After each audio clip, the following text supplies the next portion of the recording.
계시록 2장 에베소 교회 지금 서두 부분에 7별의 비밀과 그다음에 7금쪽대 비밀을 공부하고 있습니다. 2장 1절에 에베소 교회 사장이 편지하기를 오른손에 7별을 붙잡고 7금쪽대 사이에 다니시니가 가라사대. 그래서 예수님이 오른손에 7별을 붙잡고 나타나셨는데 그 비밀을 우리가 오전에 잠깐 봤죠. 그래서 계시록 1장 20절에 사도 요한에게 별의 비밀과 금쪽대 비밀을 보이시고, 마지막 때 별의 비밀은 예수님의 오른손에 붙들려서 쓰임받는 종들, 사람을 살리는 종들과 떨어져서 또 살린다면서 죽이는 종들이 나온다는 것이 비밀이라고 말씀했습니다. 그 다음에 일곱 금쪽대 사이에 다니시가 가라사대. 여기에서 붙들린 종과 떨어진 종 잠깐 봤으니까 교회의 비밀을 잠깐 간략하게 봅니다. 이게 원래 계시록 1장 20절 할 때 상세히 나오거든요. 근데 자세히 하면은 좀 길고 여기서는 간략하게 보고 또 다른 곳에서도 이제 반복해서 나오니까 그 부분을 봅니다. 7금쪽대 사이에 다니시니가 가라사대. 그래서 7금쪽대는 마지막 때 우리 10년 안에 세워질 교회를 말하는 겁니다. 그래서 금은 변하지 않는 역사를 말하는 것으로 우리가 7명의 완전 역사를 받아서 변하지 않는 금과 같은 이름으로 우리 10년 안에 들리는 말씀으로 심령 성전, 보이지 않는 유형 성전이죠. 그 성전을 아름답게 이룰 때 비로소 예수님이 금쪽대 사이에 다니신다고 그랬잖아요. 금쪽대 사이에 왕래하신다. 또 그런 성전이 이루어진 자 예수님이 함께 하신다는 말씀이죠. 마지막 때 성전은 이 보이는 유형 성전을 하나님이 크게 세우고 그런 데 목적을 두지 않는 것입니다. 그래서 우리나라는 신교회도 많이 많고 좀 좋은 교회도 많죠. 유형적으로. 그래서 하나님께서 이 주저림 때 말세는 유형적으로 크고 화려하고 성도가 많고 또 돈도 많고 유명한 그런 보이는 교회를 원하는 것보다 우리 구원받은 자 개개인의 심령 안에 이 들리는 말씀으로 아름답게 심령 성전을 이루라고 말씀하시는 거예요. 그러니까 금쪽대 성전으로 변하지 않는 금과 같은 믿음으로 우리 신앙이 변질되지 신앙으로 또 다음에 7명의 완전 역사를 받아서 항상 어둠의 피해를 받지 않고 빛을 발하는 그런 심령의 성전을 세울 것을 말씀하고 있습니다. 그럴 때 주님이 함께하고 그렇게 심령 성전이 아름답게 세워진 자가 재림의 주를 맞이할 것을 보여주는 말씀이에요. 이 금쪽대 비밀에서. 그래서 계시록 2장 성경에서 나오는 7교회는 바로 그런 교회를 이루라는 말씀이죠. 첫째 비밀은 잠깐 봅니다.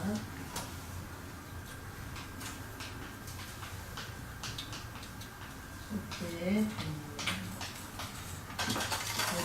말씀을 계시록 1장 20절. 첫째는 교회라고 그랬죠. 교회. 첫째는 교회. 그래서 마지막 때 교회들에게 비밀이 있다는 걸 보이는 거예요. 마지막 때 교회들에게 비밀이 있다. 그러면 궁금하죠. 어떤 비밀이냐. 비밀은 말 그대로 감추어진 것을 비밀이라고 그러죠. 우리가 알 수 없게 은밀하게 숨겨놓은 거. 그래서 이거는 마지막 때 일어날 일이기 때문에 이렇게 계시록 말씀을 봉함에 놓았다가 비밀로 하나님이 감춰놨다가 이 마지막 때가 돼서 우리에게 이제 베일을 벗겨서 보여주는 겁니다. 공개를 하는 거죠. 그래서 계시록 말씀이 봉함에 놓은 책에서 예수님이 이 책을 받아서 인봉을 떼신 우리는 편호의 책이 되었죠. 그래서 우리에게 전해주고 있는 겁니다. 그래서 마지막 때는 이 말씀을 반드시 우리가 알아야 되는 거고, 여전히 편호의 책이 되어서 제종들에게 전할 때 나만 모르고 있다면 나에게는 여전히 봉함한 책이에요. 봉함에 넣으면 마지막 때 주어질 비밀을 모르기 때문에 우리가 미래를 모르고 가는 소감 같은 거예요. 미래를 전혀 알 수가 없죠.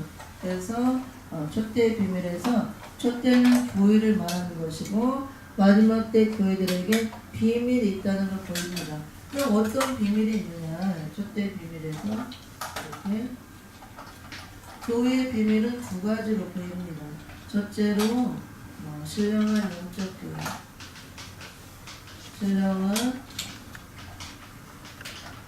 영적 교회와 음력 교회, 음력 교회. 마지막 때 예수님의 피로 세운 수많은 교회들이 있죠. 전 세계에 얼마나 많습니까? 근데 많은 교회가 있지만 다 말세가 되면 하나님이 함께하고 예수님이 계시는 신령한 영적 교회가 되는 것이 아니고 이렇게 두 부류로 교회도 갈라진다는 것이 비밀이에요. 이거를 촛대, 금촛대 비밀로 보였습니다.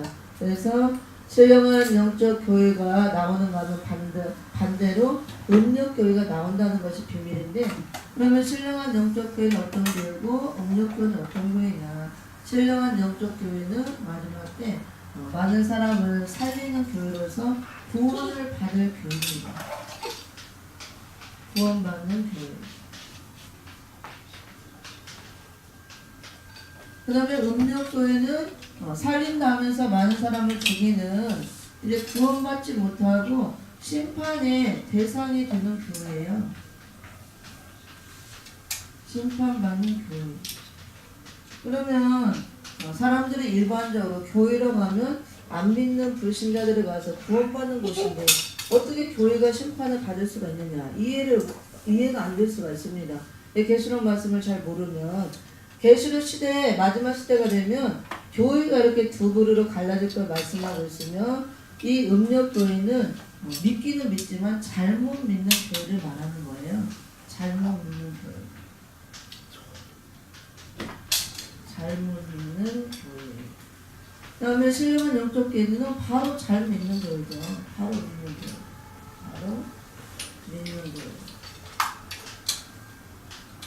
그리고 이거는 계시록, 신령한 영적 교회는 12장 1절 6절에서 잘 말씀해주고 음력교회는 계시록 17장 1절 3절에서 잘 말씀해주고 있습니다.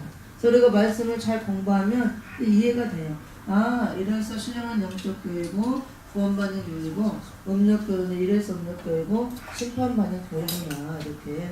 그래서 마지막 때에는 우리가 신령한 영적 교회를 세워줘야 되는데 신령한 영적 교회는 어떻게 세워지고 또 무엇을 갖춰야 되고 음력교회는 왜 음력교회가 되는가 우리가 그런 것들을 보는 겁니다. 그 다음에 우리 신령한의 금촛대 교회를 신령한 영적 교회를 아름답게 세워져야 나도 구원받고 또 그 다음에 신령한 영적 교회로 모여와야 마지막 때는 구원을 받을 수가 있습니다. 그래서 이런 비밀을 말하는 것이 바로 촛대 비밀. 그래서 이것들을 쭉 볼 텐데요. 먼저 이렇게 두 가지로 나눠보고 이거를 조금 이제 설명해 줄 텐데요. 신령한 영적 교회는 어떤 교회냐? 계시록 12장을 한번 봅니다. 다 써서 해야 되는데 시간이 되니까 읽고 다음에 상세히 써드리도록 하겠습니다. 계시록 12장 1절 6절을 같이 한번 읽어봅니다. 1절 6절까지 시작. 하늘에 큰 이적이 보이니 해를 입은 한 여자가 있는데 그 발 아래는 달이 있고 그 머리는 12별의 멸관을 썼더라. 이 여자가 아이를 베어 해산하기 전에 아파서 애써 부르짖더라. 하늘에 또 다른 이적이 보이니 보라 한 큰 붉은 용이 있어 머리가 7이며 뿔이 10이라. 그 여러 머리 7 멸관이 있는데 그 꼬리가 하늘별 3분의 1을 끌어다가 땅에 던지더라. 용이 해산한 여자 앞에서 그가 해산하니 그 아이를 삼키고자 하더니 여자가 아들을 낳으니는 장차 철장으로 만국을 다스릴 남자라. 그 아이를 하나님 앞과 그 보좌 앞으로 올려가더라. 그 여자가 광야로 도망하니 거기서 1260일 동안 저를 양육하기 위하여 하나님의 예배한 곳이 있더라. 아멘. 12장 1절에서 해를 입은 한 여자가 있는데 그래서 해를 입은 한 여자가 나오죠. 이 여자는 육적인 여자를 말하는 것이 아니고 교회를 말하는 겁니다. 계시록에 두 여자가 나오는데 바로 여자는 교회를 의미하는 것으로 12장 1절에서는 하늘에 큰 기적이 보이니 그러면서 한 여자가 해를 입고 나온다 그랬어요. 해를 입은 한 여자가 있는데 그러면서 그 발 아래는 달이 있고 머리에는 12별의 면류관을 썼더라. 이게 신령한 영적 교회를 보여주는 말씀인데요. 해를 입었다는 것은 교회가 햇빛 같은 신령한 말씀으로 무장이 되었다는 걸 말하는 겁니다. 시편 84편 11절에 여호와 하나님은 해요 그랬거든요. 여호와 하나님은 해요 그랬는데 하나님은 또 말씀이잖아요. 해는 말씀을 의미하는 겁니다. 그래서 해를 입었다는 것은 실제로 육적 여자가 해를 입은 게 아니고 입을 수도 없죠. 어떻게 해를 입어요? 이거는 영적 의미로 마지막 때 신령한 영적 교회로 나오기 위해서는 햇빛 같은 신령한 말씀으로 무장이 되어야 신령한 영적 교회로 세워져서 많은 사람을 살리는 교회가 된다는 거예요. 그 다음에 달이 또 그 발에는 달이 있고 이거는 이제 달 같은 신령한 성도들 그래서 햇빛 같은 신령한 말씀으로 무장되고 또 별빛 같은 종들의 신령한 말씀을 전할 때 달빛 같은 신령한 성도들이 있어서 그 말씀을 아멘으로 잘 받는 성도들을 말하는 겁니다.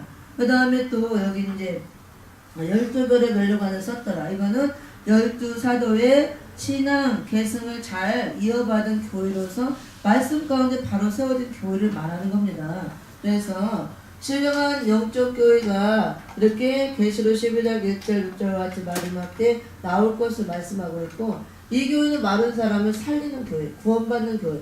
그럼 이제 신령한 영적 교회가 갖춰져야 될 것이 4가지가 있어요. 갖춰야 될 것. 신령한 영적 교회를 우리가 나와야 말세에는 많은 사람을 살리고 또 구원을 받을 수가 있는데 그냥 내가 신령한 영적 교회가 되고 싶다고 되는 게 아니고 갖춰야 될 것이 4가지가 있다는 거예요. 신령한 영적 교회가 되기 위해서. 그래서 그 4가지를 여기는 밑에 저는 좁아서 여기다 쓰니까 여기 이제 어디 밑에다 여기 사이에다 써놓으세요. 신령한 영적 교회. 첫째로 햇빛 같은 신령한 말씀이 있어야 돼요. 햇빛 같은 신령한 말씀.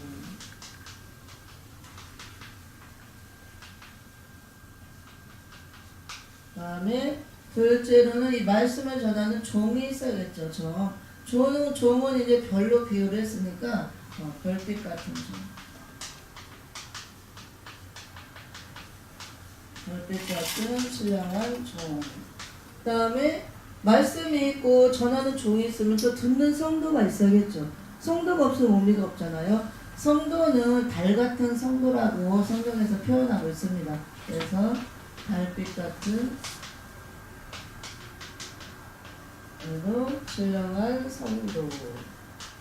신령한 말씀을 전하고 신령한 말씀을 받음으로 햇빛 같은 신령한 말씀을 무장된 교회로 이렇게 신령한 종, 신령한 성도. 그 다음에 간절히 부르짖는 기도. 간절히 부르짖는 기도. 이 간절히 부르짖는 기도를 통해서 말세 사명자 남자 아이를 낳는 역사가 있어야 돼요. 말세 사명자 남자 아이.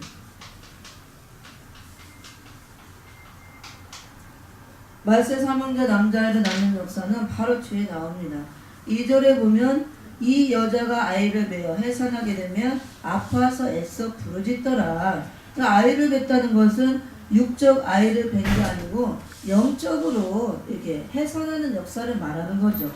우리가 은혜 시대도 전도할 때 이 대상자를 선정해 놓고 기도할 때 이게 태신자라고 그러잖아요. 내가 속에 잉태했다. 전도 대상자를. 그렇듯이 생명을 살릴 자 그런 사람을 위해서 기도하는 걸 말하고 이 여자 12장 1절에 해를 입은 한 여자 이 여자가 아이를 베어서 해산하게 되어 아파서 애써 부르짖더라. 애써 부르짖는 건 기도하는 걸 말하죠. 간절히 부르짖는 기도. 그 다음에 그 부르짖는 기도를 통해서 어떤 역사가 있냐면요. 4절에 5절에 보면은 아이를 낳는다 그랬어요. 이렇게 여자가 아들을 낳으니 이는 장차 철장으로 만국을 다스릴 남자라. 그 아이를 하나님 앞과 그 보좌 앞으로 올려가더라. 이렇게 말씀하고 있습니다. 이제 2절에서 여자가 아이를 베어 지금 해산하게 되어서 아파서 애써 부르짖고 기도하는 모습이 나오고 그걸로 인해서 아들을 낳았죠. 아들을 낳음으로 이제 만국을 다스릴 남자라고 하나님께 올려가더라 말씀하고 있는데 바로 이 말세 사명자 남자아이를 말합니다. 그래서 신령한 영적 교회가 되기 위해서는 이 네 가지가 갖춰져야 되는데, 첫째로 햇빛 같은 신령한 말씀이 있어야 되고, 또 이 말씀을 전하는 별빛 같은 신령한 종이 있어야 되고, 말씀을 전할 때 달빛 같은 이 신령한 종들이 있어서 또 이 말씀을 들어야 된다고 합니다. 그리고 종과 성도가 한마음이 되어서 간절하게 부르짖는 기도가 있어야 된다는 거예요. 그럴 때 이 간절하게 부르짖는 기도를 통해서 말세 사명자 남자애를 해산하는 역사가 있다고 합니다. 그래서 마지막 때에 구원받는 교회로서 많은 사람을 살기 위해서는 우리가 반드시 신령한 영적 교회를 세워줘야 되는데, 물론 말씀이 있어야겠죠. 이 말씀은 어떤 말씀이냐? 시대적인 말씀, 바로 될 일의 말씀이 있어야 됩니다. 될 일의 말씀. 요한계시록은 된 일을 전하는 것이 아니고 될 일을 전하는 거예요. 된 일이라는 것은 과거를 말하는 것이고, 될 일은 미래를 말하는 거죠. 그래서 우리가 된 일과 될 일을 볼 때 성경을 창세기부터 계시록까지 66권 있죠. 그거를 크게 일로 구분할 때 된 일과 될 일로 구분을 합니다. 그래서 된 일은 고린도전서 15장 3절 4절과 같이 예수님이 성경대로 가오시고 성경대로 죽으시고 부활 승천하셨잖아요. 그래서 예수님의 탄생 사건, 동정녀 탄생 사건, 탄생하시고 사명 감당을 위해서 십자가에 죽으신 사건, 십자가에 죽으신 후 부활하셨죠. 부활하시고 승천하신 사건. 된 일은 이런 일들이 주어진 내용입니다. 된 일은 초림주로 오신, 그래도 십자가 지시고 인류를 죄에서 구원하는 일을 하신 그 초림주 예수님을 중심으로 전하는 내용이 된 일입니다. 그래서 그 복음을 우리가 천국 복음이라고 그러죠. 또 은혜의 복음이라고도 하고 화평의 복음이라고 합니다. 은혜 시대 때 2000년 동안 전해졌던 모든 은혜 시대 말씀을 말하는 거예요. 된 일은. 그래서 복음으로 하면 천국 복음, 비밀로 하면 천국의 비밀, 이유로 따지면 이걸 된 일이라고 해요. 왜?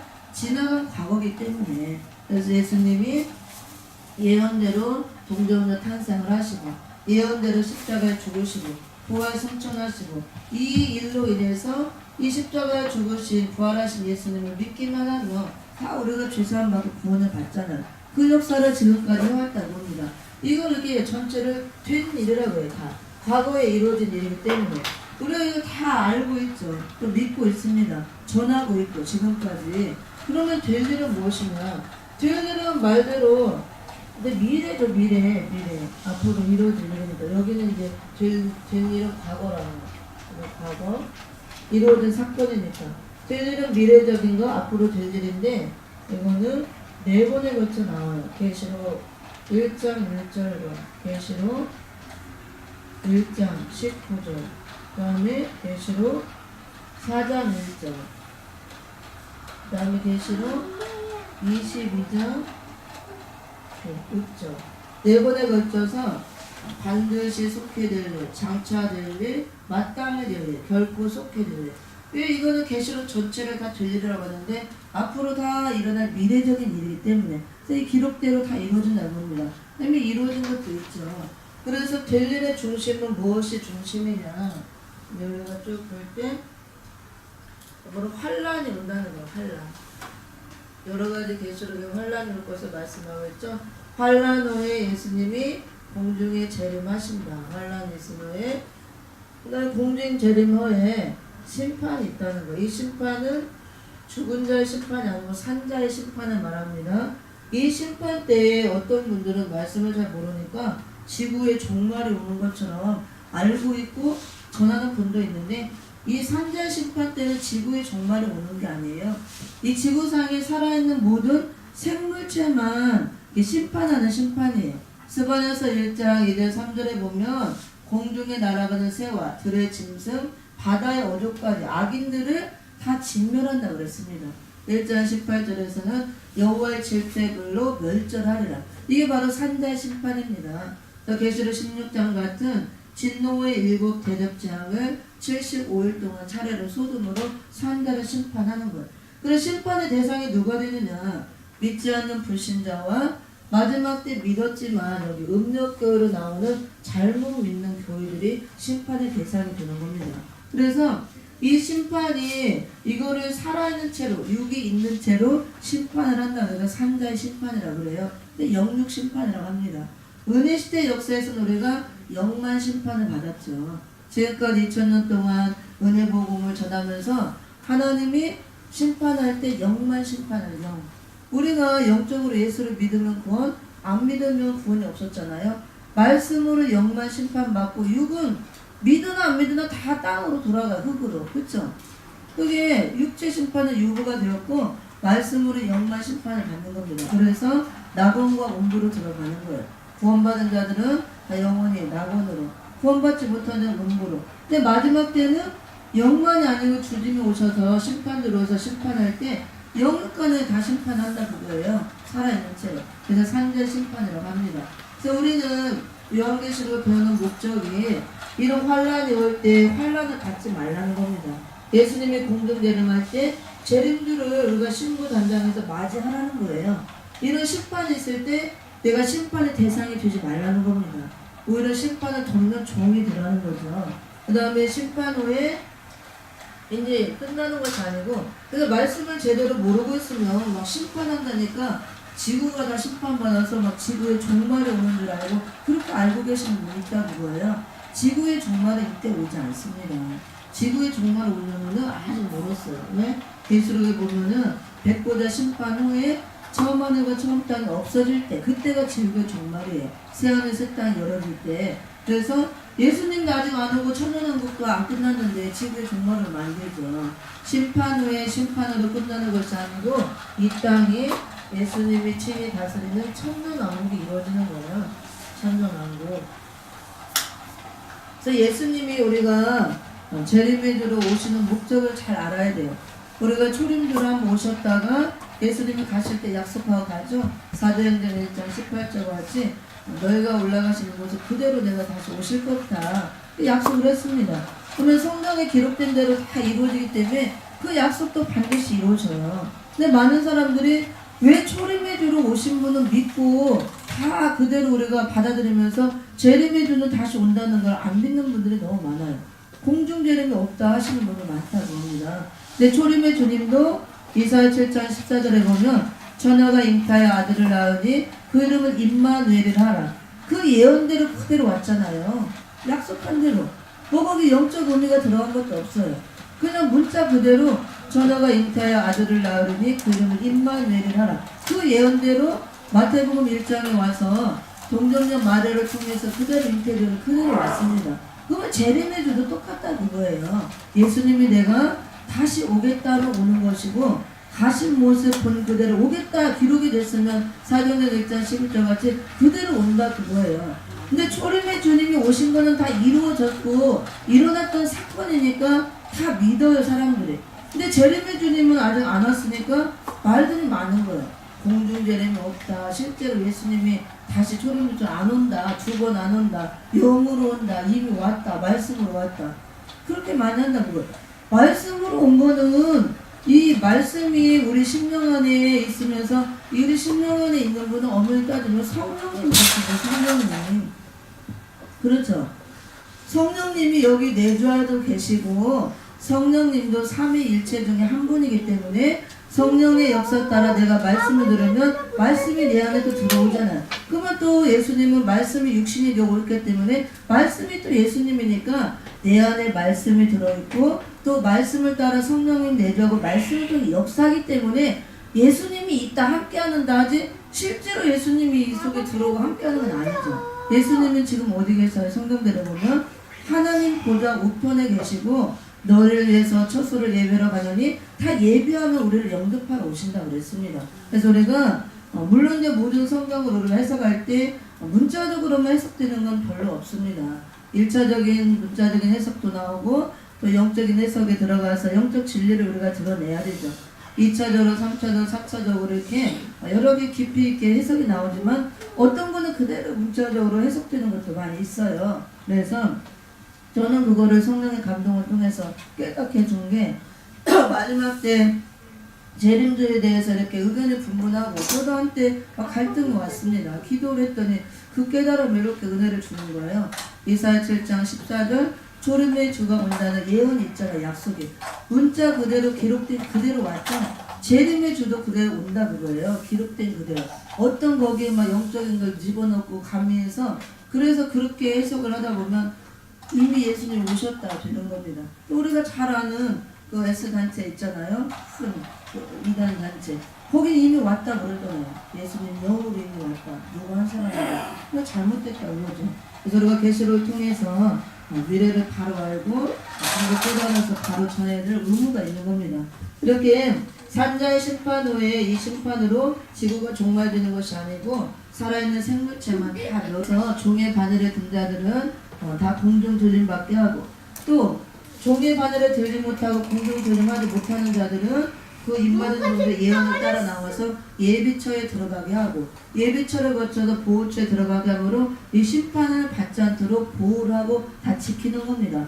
이 심판이 이루어지기 전에 이 하나님의 구원의 역사를 끝낸다 그거예요. 그래서 구원받을 자들은 구원시키고 하는 거지 안 그러면 그대로 막 다 섞여 있으면 어떻게 심판을 해요? 심판의 대상은 악인들만 심판의 대상이 되는 거죠. 그래서 이 심판은 재림 후에 있을 심판은 산자의 심판으로 살아있는 생물체와 그 다음에 악인들이 심판을 받는데 악인이 두 종류로서 이렇게 믿지 않는 불신자 불신자는 예수를 끝까지 부인했으니까 악인이지 당연히 예수 안 믿는 게 가장 큰 죄잖아요. 그 다음에 믿었지만 마지막 때는 잘못 믿는 교회로 음력교회가 많이 나온다는 겁니다. 이것이 금초 때 비밀인데 음력교회는 믿긴 믿었지만 잘못 믿음으로 심판의 대상이 되는 거예요. 이게 바로 계시록 2장에서 이기는 자가 못되고 지는 자, 떨어진 자, 버리운 자가 되는 겁니다. 그래서 우리가 계시록을 공부하면 이런 것들이 다 잘 정립이 되고 예수님은 이렇게 두 가지 목적을 위해서 오시는 거예요. 다시 오시는 예수님. 초림의 주님이 오신 목적은 인류를 구원하기 위해서 오신 겁니다. 십자가의 죽으심으로 믿는 자들은 구원받게 하기 위해서 인류를 구원하기 오셨지만 다시 오시는 재림의 주님은 다시 죄인들을 구원하기 위해서 오는 게 아니에요. 심판의 주님으로 또 신랑 예수로 오시면서 이렇게 들림받은 신부들은 영접해서 신부가 되게 하고 그 다음에 믿지 않은 자와 잘못 믿는 자들은 심판을 하기 위해서 오는 겁니다. 심판만 하는 게 아니고 심판한 후에 우리가 사는 이 지구 땅을 예수님이 친히 통치하시는 천년왕국 그리스도 나라로 이루기 위해서 오는 거예요. 목적이. 그래서 심판으로 지구가 끝나는 게 아니고 이 지구 땅이 하나님 나라 천년 동안 안식하는 하나님 나라가 이루어져야 되기 때문에 지구가 없어지면 안 되죠. 이때 지구의 종말이 오는 게 아닙니다. 그래서 그냥 이 세상의 종말이라고 해요. 이건 세상의 종말. 산자의 심판. 심판 후에 심판으로 이 세상이 끝나는 것이 아니고 새로운 시대가 열리는 거예요. 새로운 세상. 그걸 바로 천년왕국이라고 하는데 그러면 천년왕국은 왜 천년왕국이라고 하느냐. 계시록 20장에 보면은 1절부터 7절까지 천년이란 단어가 6번에 걸쳐 나와요. 천년 동안 천년이 다 찬 후에 천년 후에 그런 말씀. 그래서 천년왕국이 존재하는 걸 우리가 믿고 전할 수가 있는 겁니다. 이 땅에 천년 동안 예수님이 다스리는 그리스도의 나라, 예수님의 왕국이 세워진다고 해서 천년왕국이라고 하는 거예요. 그 다음에 이거를 천년왕국 그리스도 나라고도 하고 또 다른 표현으로는 천년 안식 세계라고 합니다. 천년 동안 우리가 안식을 누리는 그런 세계, 쉼을 얻는다 그거예요. 왜 안식 세계를 주느냐? 에덴 동산에서 하나님이 에덴 동산 아름답게 만드시고 아담과 하와에게 다 주셨죠. 예, 정복하고 다스리고 충만하라 모든 걸 누리라고 줬습니다. 근데 인간이 뱀의 미혹에 빠져서 범죄함으로 그 주신 축복을 다 잃어버렸잖아요. 그래서 거기서 더 이상 쉼을 얻을 수가 없고 이게 쫓겨났습니다. 우리가. 이 땅에서는 마귀가 계속 역사를 하잖아요. 에베소서 2장 2절 같이 공중권세를 잡고 밤낮으로 성도를 참소하고 미혹하고 그렇게 하면서 사단이 역사를 하기 때문에 그 사단의 역사로 인해서 우리가 쉼을 얻을 수가 없는 거예요. 우리가 예수 믿고 구원받음으로 우리 심령 안에 자유함이 있고 평안함이 있죠. 그렇지만 100% 완전은 아니에요. 성령이 충만할 때는 막 기쁘고 즐겁죠. 하나님 나라가 이루어져서 기쁘고 즐겁다가도 충만하지 못하고 은혜가 좀 떨어지면 금방 마음이 아주 괴롭잖아요. 또 막 어떤 애 답답하고 괴로우고 짜증도 나고 향기도 나오고 또 막 금방 우울했다 속상했다. 그게 완전히 100% 안식이 안 된다는 거예요. 이 심령 안식이. 그래서 우리가 예수 믿고 구원받으면 우리가 생명천국을 이루고 가정천국 다 이루고 안식을 이루어야 되지만 아직 완전하게 안 됐기 때문에 될 때도 있고 안 될 때도 있고. 그래서 하나님 나라가 100%에 충만하게 이루어져야 되는데 30%만 이루어질 때 있고 60%만 이루어질 때 있고 또 어떤 때는 하나님 나라 충만했다 마귀가 다 뺏겨서 또 마귀가 점령 나오면 이 나라가 또 마귀 나라가 되기도 하고 왔다 갔다 그런 거예요. 우리 심령 안에 선과 악이 공존하잖아요. 육체의 소욕과 성령의 소욕이 항상 싸우고 있잖아요. 그래서 하나님 나라가 이루어졌음에도 불구하고 때로는 우리가 또 빼앗긴다는 겁니다. 하나님 나라를 마귀가 자꾸 빼앗으려고 하잖아요. 자꾸 가라지를 뿌리고. 그래서 온전하게 우리가 쉼을 얻을 수가 없기 때문에 하나님께서 에덴 동산에도 잃어버리고 누리지 못했기 때문에 마지막 때 예수님이 다시 오셔서 심판 후에 이 땅을 천년왕국 그리스도 나라를 세우셔서 천년 동안 안식을 주게 하는 거예요. 그래서 이 천년왕국에는 마귀가 없다고 그랬잖아요. 계시록 10장 1절 3절에 보면 용을 무적에게 천년 동안 가둠으로 이 세계에서는 마귀가 없습니다. 마귀가 없는 것 자체가 쉼이에요. 다 사단의 역사로 이게 오는 거죠. 그래서 쉼을 얻고 천년왕국이 천년 동안 끝나면 그때 이제 이후에 여기 옆에다 쓰세요. 이후에 이제 무궁천국이 이루어지는 거예요. 무궁천국. 또 무궁천국은 어디냐? 계시록 21장 22절에 나오는 21장과 22장에 나오죠. 우리가 은혜시대 역사에서 예수 믿고 죽으면 천국 간다 하죠. 바로 그것이 여기입니다. 우리가 마지막으로 들어갈 종착역이죠. 영생을 하는 곳. 그걸 무궁한 천국이라고 해서 영원토록 사는 곳이라 해서 무궁천국이라고 해요. 은혜시대 역사는 예수 믿고 구원받으면 구원받은 영혼들이 낙원에 들어갑니다. 근데 이 마지막 때 주제일 때는 이제 낙원으로 가는 것이 아니고 우리 앞에 이 땅에 하나님 나라가 이루어지는 천년왕국 그리스도 나라가 이루어진다는 거예요. 이런 시대가 앞으로 우리에게 다가온다고 합니다. 그래서 예수님이 오시는 목적이 산자를 심판하고 심판으로 끝나는 것이 아니고 이 세상 나라를 예수님이 통치하시는 천년왕국 그리스도 나라서 이 나라에 들어간 자들과 함께 살아있다 그런 말씀이죠. 천년왕국이 끝나면서 백보자 심판이 이루어지고 그때 이제 영원한 무궁천국이 열어지는 거예요. 그래서 우리가 계시록 말씀을 잘 알면 지금 천국문이 열어진 게 아니죠. 천국문은 열어놓지 않았습니다. 지금은 영혼들이 다 낙원에 들어간다고 그랬어요. 낙원에. 여기 내용들이 쭉 나오고 그래서 이거를 이제 설명하기 위해서 될 일을 잠깐 얘기했는데 성경은 전체적으로 크게 볼 때 이렇게 일로 말하면 된 일과 될 일로 나눌 수가 있습니다. 그래서 된 일은 이렇게 예수님의 탄생한 사건과 십자가 사건, 부활 승천 사건 이 말씀을 중심으로 해서 다 전했던 말씀이 된 일이에요. 그걸 복음으로 하면 천국 복음 또는 은혜의 복음으로 합니다.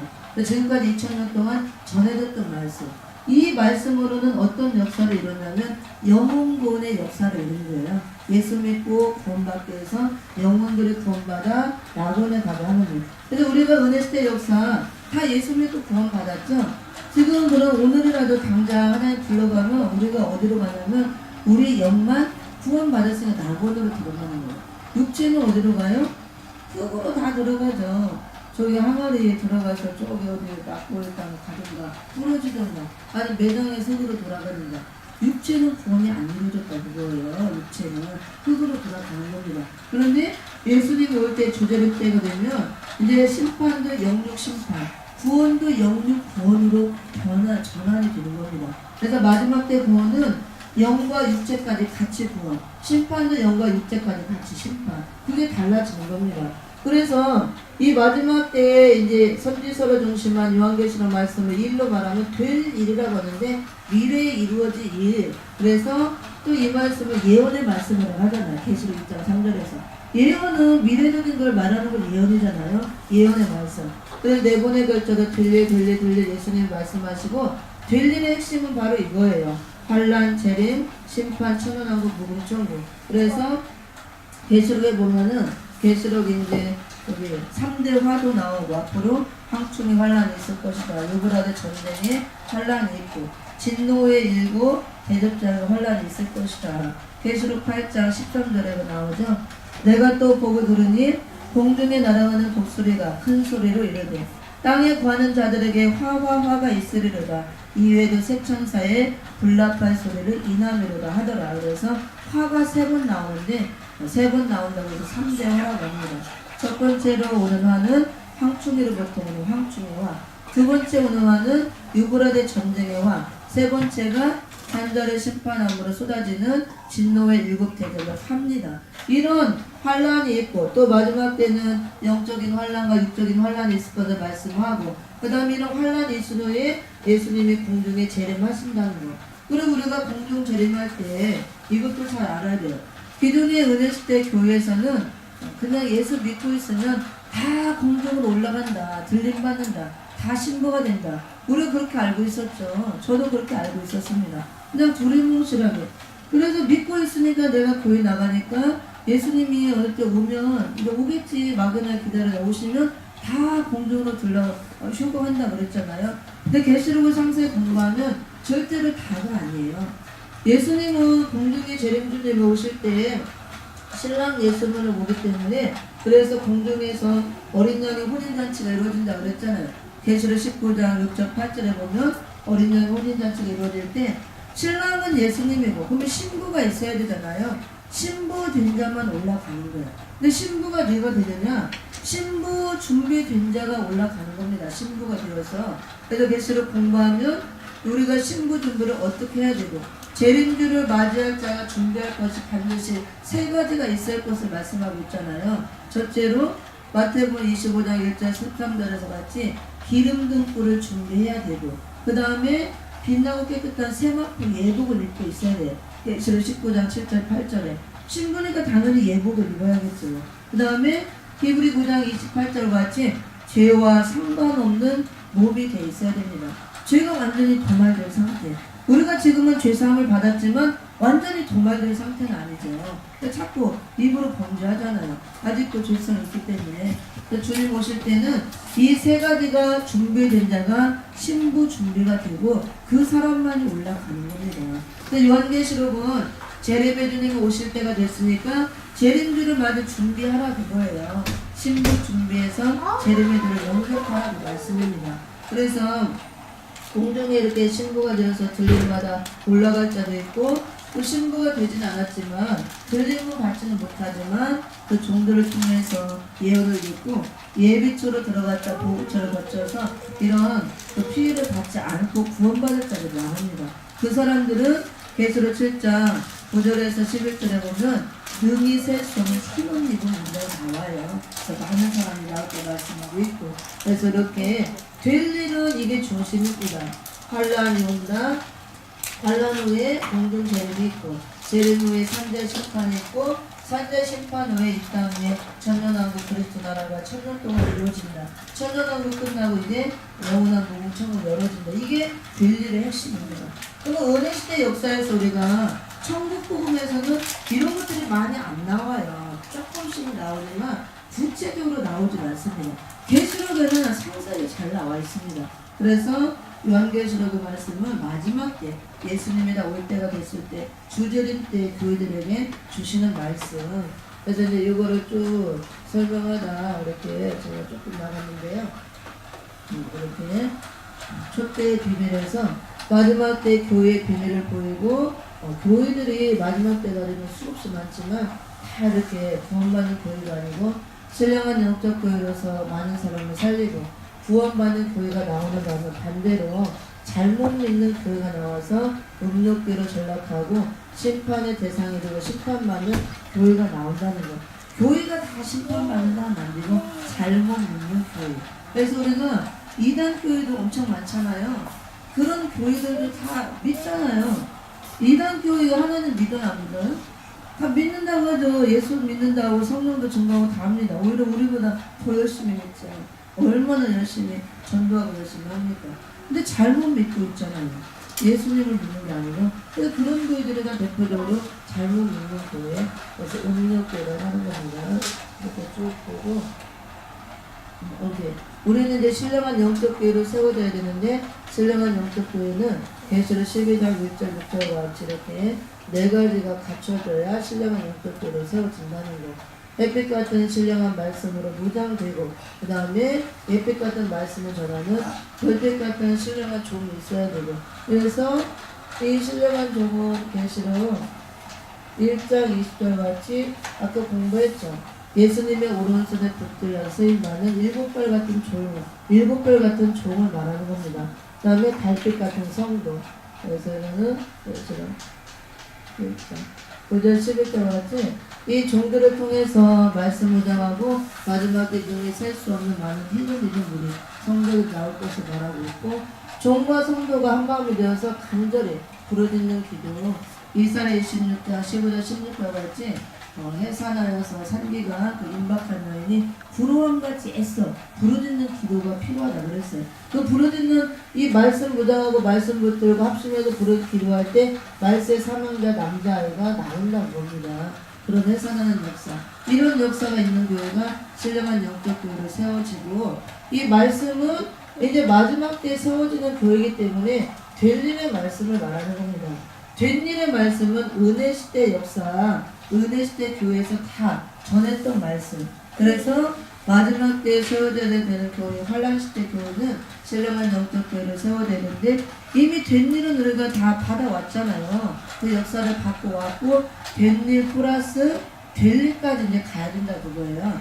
우리가 은혜 시대 천국 복음 다 받아왔으면 마지막 때는 요한계시록까지 무장해서 여기까지 해서 초림의 주, 그 다음에 플러스 재림의 주까지 전해야 된다고 합니다.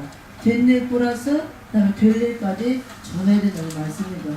햇빛과 신령한 말씀은 된 일은 당연히 우리가 이제 다 무장하고 전하고 왔으니까 그 말씀 플러스 될 일의 말씀까지 무장해서 이걸 전하는 교회를 말하는 겁니다. 그래서 여기서 제가 지금 된 일과 될 일을 잠깐 설명해 준 거예요. 지금까지 이걸 다 전해왔잖아요. 마지막 때 신령한 영적 교회를 세워주려면은 이 탄생, 십자가, 부활, 승천을 중심으로 한 된 일을 전했던 교회가 이제 될 일까지 환란과 재림과 심판과 천년하고 무궁천국까지 다 전해야 된다는 겁니다. 이게 바로 마지막 때 세워져야 될 신령한 영적 교회, 그 다음에 환란 시대의 교회를 말합니다. 이렇게 쭉 참고하시고, 그 다음에 음력교회를 이제 잠깐 봅니다. 음력교회. 우리는 이제 들리는 말씀으로 신령한 영적 교회를 세워서 많은 사람을 살리기 위해서 말씀을 받는 것이고, 반대로 이제 또 음력교회가 나온다고 말씀하고 있는데, 음력교회는 어떤 교회냐? 계시록 17장 한번 봅니다. 계시록 17장 17장 1절 3절까지 함께 읽어봅니다. 시작. 또 7 대접을 가진 7 천사 중 하나가 와서 내게 말하여 가로되 이리 오라. 많은 물이 앉은 큰 음녀에 맞아 심판을 내게 보이리라. 땅의 임금들도 그로 더불어 음행하였고 땅에 거하는 자들도 그 음행에 포도주에 취하였다 하고 곧 성령으로 나를 데리고 광야로 가니라. 내가 보니 여자가 붉은빛 짐승을 탔는데 그 짐승의 몸에 창명된 이름들이 가득하고 7머리와 10뿔이 있으리라. 아멘. 17장 1절에서 많은 무리에 앉은 큰 음녀가 나오죠. 그 다음에 큰 음녀에 받을 심판을 내게 보이리라. 그래서 음녀교회는 반드시 심판의 대상이 된다는 걸 보이고 있고, 계시록 19장 1절에 2절에서도 음녀를 심판한다는 말씀이 나와요. 19장 2절에 보면 그의 심판은 참되고 의로운지라 음행으로 땅을 더럽게 한 큰 음녀를 심판하사 자기 종들의 피를 그의 손에 갚으셨도다 이렇게 말씀하고 있고, 많은 무리에 앉았다는 것은 이 음녀가 역사하는 범위가 전 세계적이라는 걸 보여주는 거예요. 영향력을 주는 것이 세계적으로 영향을 준다. 전 세계 교회다. 그걸 말하는 것이고, 그 다음에 이 3절에 보면은 음녀가 여자가 붉은빛 짐승을 탔다 그랬어요. 내가 보니 여자가 붉은빛 짐승을 탔는데, 또 음력교회는 어떤 교회를 말하냐면은 붉은빛 짐승을 타고 나오는 교회. 그럼 이 붉은빛 짐승이 무엇이냐? 계시록 6장에 보면은 네 가지 색깔의 말이 나오죠. 4대 병마가 나오는데 3절 6장 3절 4절에서 붉은 말이 나와요. 4절에 보면 이에 붉은 다른 말이 나오더라. 그 탄 자가 허락을 받아 땅에서 화평을 자여 버리며 서로 죽이게 하고 또 큰 칼을 받았더라. 그래서 이 붉은 말 탄자, 붉은 말의 세력은 무실론 공산주의 세력을 말합니다. 그래서 근데 17장 3절에서 이 여자가 붉은빛 짐승을 타고 나오는데 탔다 그랬죠. 이 붉은빛 짐승이 6장 4절에 말하는 4절에서 나오는 바로 붉은 말 무실론 공산주의 세력을 말하는 거. 그러면은 저 여자가 짐승을 탔고 거꾸로 말하면 짐승은 여자를 등에 태운 것이죠. 탔다는 의미는 여자가 붉은빛 짐승을 탔다는 것은 교회가 무실론 공산주의와 손을 잡았다는 의미예요.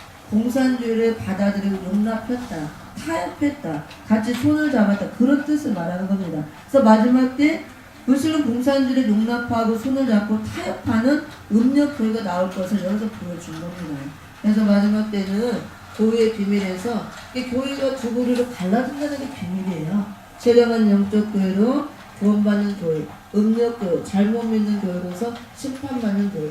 그래서 음력교회가 네 가지 형태로 나와요. 음력교회가 성경적으로 보면 어떻게 나오냐면 첫째로 용궁주의 교회로 나옵니다. 용궁주의 교회. 용궁주의 교회, 그 다음에 다원주의. 다원주의 교회, 그 다음에 자유주의. 자유주의 교회, 혼합주의. 이렇게 네 가지 유형으로 나올 것을 보여주고 있어요. 음력교회가.